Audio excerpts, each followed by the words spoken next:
Hey guys, and welcome to my channel. My name is Paula, and on this platform we discuss about designer fashion, luxury and lifestyle, but in a more practical and sensible way. This is gonna be a tag video originally created by Lvlovercc, so Charis, and it is the tag of if I could only keep one item from each designer brand that I own or have in my closet, what would that be?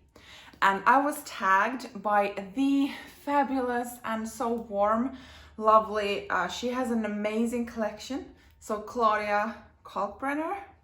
If you have not watched her video or even watched her channel before, I would highly recommend you to do so because she's just so great. So I will link her video as well as Charis's original one in the description box, so you can go and keep watching this tag if you feel like it after this video.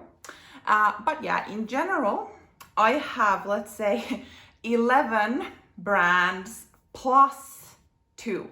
And I will get to what this plus 2 means during this video. I do have some, let's say, brands or luxury brands that I only do own just one item. And yeah, let's see if I would still choose that one as the only one to keep. But hey, before we get to the actual items, if you enjoy this type of videos or videos in general talking about mainly luxury designer items, then don't forget to like this video, subscribe to my channel, but definitely come back here. I post new videos every Monday and Thursday, and I think you would also like it here. I thought we could start with the bags that I would keep from these different brands, then move on to jewelry and accessories, and then finish with shoes. Hopefully that's all right with you. And let's start with Louis Vuitton. From that brand, the item I would keep is my Louis Vuitton Neverfull MM in the Damier Azur canvas. And the reason, I'm pretty sure someone is right now rolling their eyes, like, really, out of all Louis Vuitton items, this basic stuff would be that I would keep. But this was my all-time first luxury designer item. I got this when I got my second master's degree as a graduation present. And I had wanted this for many years before that. Basically, whenever Neverfull came to the market, don't remember exactly the year right now, but since then I wanted it, and I felt like back then when I bought this that this is my favorite print out of all the 3 canvases from Louis Vuitton.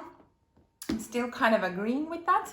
And yeah, even though this is not like something very unique and special that you could not repurchase if something would happen to this one, but I would keep this exact piece because this was my first ever Louis Vuitton piece, first ever designer piece, and I still enjoy wearing this bag.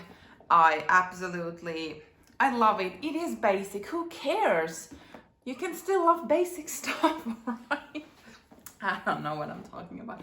But yeah, so this would be the item to keep from Louis Vuitton. Moving on to Dior. So I feel like I started my luxury designer interest from Louis Vuitton, and in the beginning it was just purely LV, what I was kind of looking at. And at some point I started broadening my selection of what I actually enjoy, and today it's definitely not just Louis Vuitton.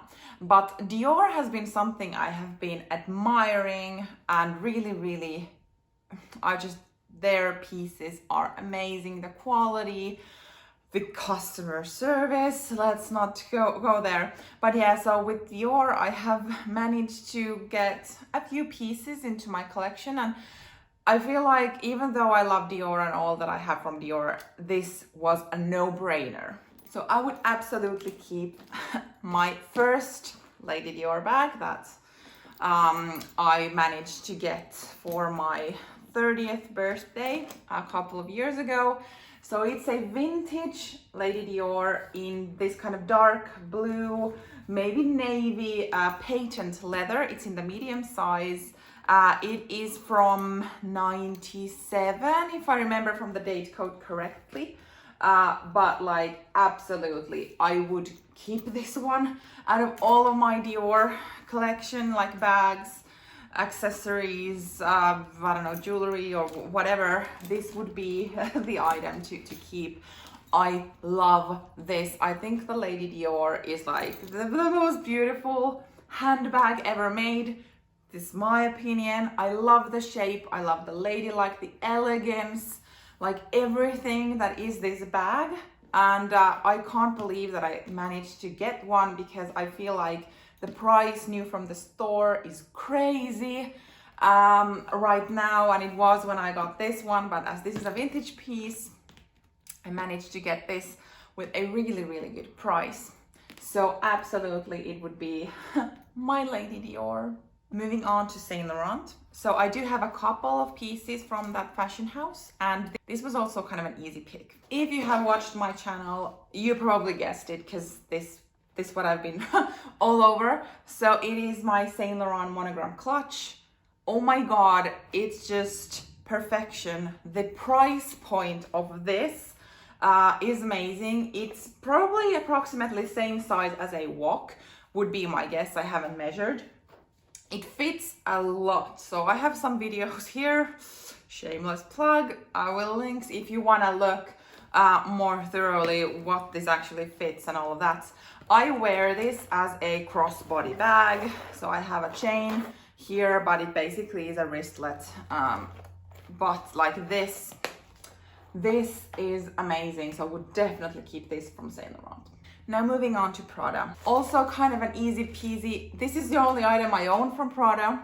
I think I've owned previously probably shoes from Prada. Don't have them anymore. I do only own the bag, but like this is my most used bags from 2021 by far. So like this is like a no-brainer. I would absolutely keep this one. This is the Prada re-edition 2005 with the crossbody strap. Amazing, amazing, amazing, amazing. This is like, if I'm thinking about bags, I would recommend, I love bags, but I would not necessarily recommend all the bags in my collection. Probably, maybe I would. But this is like, if your style is, let's say, if you are okay with very casual bags, this is like the best one. I don't know, maybe that's a bit too much, but that's how I feel, so I'm gonna go with that. So my Prada re-edition 2005. Those were the bags. Now let's move on to some accessories. So let's talk about Fendi. And I actually do own only one piece from Fendi, but it also was a no-brainer. So it is my Fendi sunglasses that I have also featured in quite many videos. These are my absolute favorite sunglasses. I just mainly wore these this summer as well as last summer. So these, I'm not sure if these are sold anymore. And by the way, I will try to link everything that I'm showing here, but maybe some things they are not sold anymore, or I can't find exactly the same thing. I will try to find something similar, or at least write down if I just couldn't find it. But this is just, I love it. It's very boring, some might say. For me, it's classic. I mean, they are still very dirty after the summer. I should clean them up. But yeah, so this would be my pick from Fendi. Let's move to jewelry. So maybe we could start with Cartier. So with this, I feel I'm a bit fake because, or let's say not fake, but I do own only one piece from Cartier, and I just got it like maybe within the past months or so. But it is my Trinity ring. It's a vintage piece. It is around 35 years old. I have a couple of videos. We'll also link those if you're interested in what it looks like to have a 35-year-old ring today and how it works. But this is my only piece, so maybe a bit hypocrite, but the sentimental, like all the stories behind this, it really makes it special. And I dare to say that it would be the piece that I would keep if I would be so lucky to own more from Cartier. but absolutely I would keep that one. Then about Tiffany and Co. I do have a couple of pieces from Tiffany. I do feel that especially their sterling silver line, it is worth the money, because I actually do feel that the prices are quite reasonable. I'm maybe brainwashed in this world, but that's how I feel. And so I have a couple of pieces from Tiffany, but my absolute favorite one is actually the necklace that I wear every day. I will have a close-up photo, but it is just a simple chain with a small diamond hanging, and I sleep in it, I shower in it. It's just if you see it, like, yeah, there is something, but it's not like an eye catcher in a way, although it catches my eye. But this was a gift from my husband. We were then, I think he was my fiance. Yeah, I think we were engaged back then. But yeah, so he purchased this for me when we were in Germany traveling, and it's just, I have had it on me basically non-stop after it. I have taken it off a couple of times when we have been to, let's say, a sauna where this might get a bit hot on the skin or something. But it's just like I take it off for a few hours and then put it on back. So yeah, this is absolutely my choice from Tiffany. And then the final jewelry piece would be from Hermes. So I don't own any bags from Hermes. I had quite bad luck with their shoes as well. I will link that video here. But there are some pieces that I do own from Hermes and that I actually do enjoy. But the one that I would absolutely keep is my Click Age bracelet. I'll try to put the other bracelet down. So it is the thinner one with white enamel and rose gold hardware. And I mean, I love it. It kind of feels that it goes with everything. But yet again, you can wear it like every day to work if you would. I don't, but I could.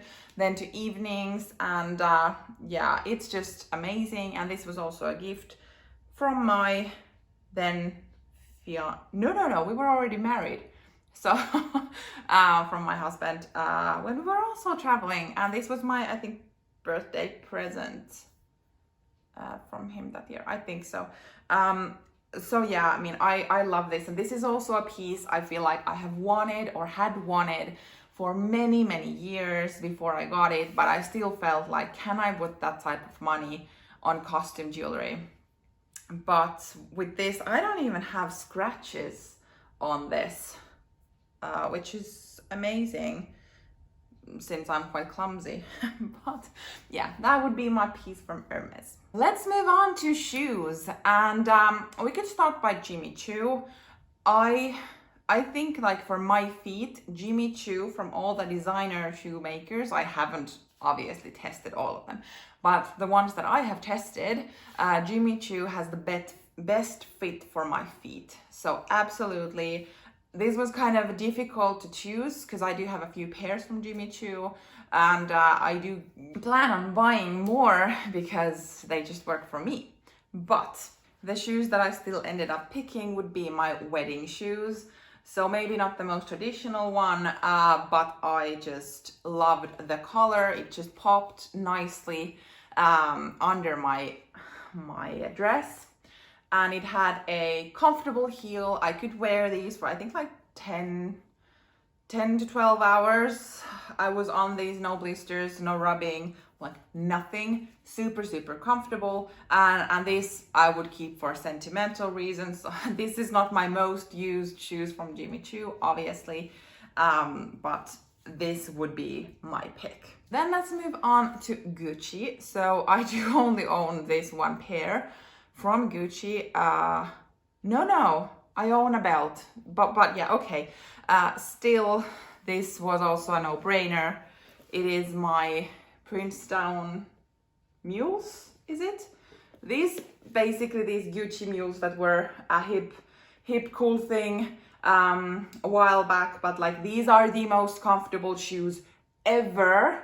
Like ever and ever. These are not the traditional ones. These have a velvet topping with the logos.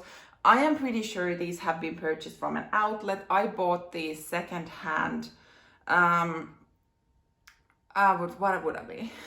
1.5 years ago, something like that, with an amazing price. These were not worn that much prior, so they were in an excellent condition, but these, like, they have a leather lining inside the shoe, and it's just like butter. I don't know what to tell you. Absolutely one of my favorite shoes, my most comfortable shoes, definitely. Yeah, I'm still thinking, is it worth for me to purchase these new from the boutique, because I'm dreaming of the white pair, or would maybe designer like outlets, would they have these in white? Because I would be okay with similar type of topping here. Let's see, but these definitely are my choice from Gucci. And then we are, let's say, heading towards the end from the 11 brands. So the final one would be Chloe, and I do actually only own this one pair of shoes from Chloe, but these have also been super comfortable, that I could, like, I feel good by choosing these into this, although I'm not sure if I actually would choose sandals if I would have more shoes, for instance. But these are the Chloe Woody sandals, not the kind of classic pair that everyone has, but they have a strap that goes behind your ankle and then a part that goes between your toes. These were, or are, let's say, these have already gone to the closet after summer, but like, I was shocked how comfortable these are after listening to all of the reviews for the kind of, I don't know, classic pair of Woody sandals, but these are the ones from Chloe. All right, so that was 11 brands. Now for the +2. So I do own something from Chanel as well as Givenchy. I have only one item from both brands, but I don't think I would choose those those pieces to keep forever if I would still have them. So from Chanel, I have the ballerina flats. I've recently made a review video, so if you want to know more what my issue is with them, you can watch it after this one. And then from Givenchy, I have these sneakers, and actually there's nothing wrong with these sneakers. They are comfortable. I don't have like any issues with them. It's just that I don't think they are classic enough for me to feel like I would want to keep them forever and ever. So for me, it is like I will wear them until they are broken, or whatever, take it as you want.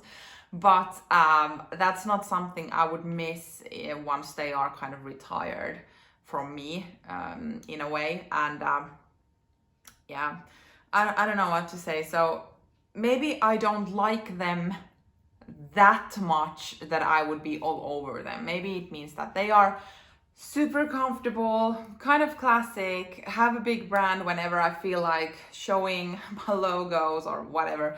Not really. They are just very comfortable, but I don't think that, let's say, in 10 years or so, I would still be super hyped about those shoes. So yeah, that's why they didn't make the list. Whew, now we have reached the end of the video.